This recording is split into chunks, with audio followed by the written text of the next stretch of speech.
suis le docteur Ricolanga Dominique, résidente en oncologie médicale.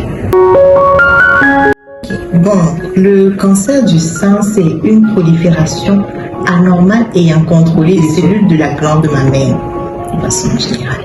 Maintenant, comme facteur de risque, nous avons plusieurs facteurs de risque du cancer du sein. Le premier grand facteur de risque du cancer du sein, c'est la génétique. Si votre mère ou si vous avez une sœur, une tante ou une cousine qui a eu un cancer du sein ou un cancer de l'ovaire, vous êtes plus à risque de faire le cancer du sein. La deuxième chose, c'est l'âge. Il faut savoir que plus l'âge avance, plus on a un risque de cancer du sein. La troisième chose, c'est le sexe. Le sexe féminin est plus touché que le sexe masculin.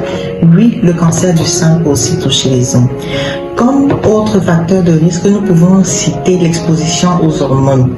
Généralement, les femmes qui ont eu leur première règle très tôt, avant 12 ans, ou qui ont eu la ménopause après 55 ans, sont plus à risque de faire un cancer du sein. Également, les femmes qui n'ont pas eu d'enfants ou qui n'ont pas pratiqué d'allaitement maternel sont plus à risque de faire un cancer du sein. Bien évidemment, nous avons d'autres facteurs de risque plus classiques. L'alcoolisme, le tabagisme, la sédentarité, l'obésité, la mauvaise alimentation sont aussi des facteurs de risque de faire un cancer du sein.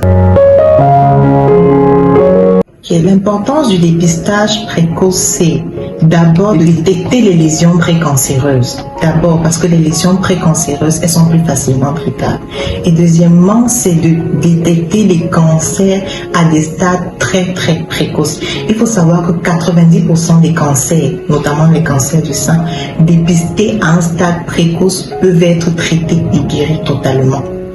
Maintenant, pour le dépistage, il faut se faire dépister dès qu'on est une femme, même à partir de 20 ans, on peut se faire dépister. Il faut pratiquer l'autopalpation mammaire tous les mois après ses règles.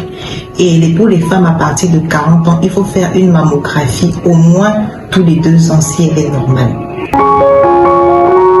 Bon, la prise en charge du cancer du sein dépend déjà du stade de diagnostic de la maladie.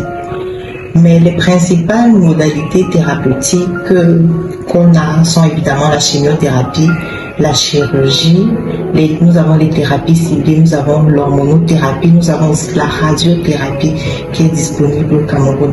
Il faut aussi savoir que cette prise en charge dépend du sous-type moléculaire du cancer du sein qu'on va retrouver. L'entourage est très important dans la prise en charge du cancer du sein parce que l'entourage représente d'abord un soutien psychologique très important pour les malades et deuxièmement, c'est un soutien financier très important. La prise en charge du cancer du sein, surtout dans notre contexte, reste très onéreuse. Donc l'entourage est toujours très sollicité financièrement.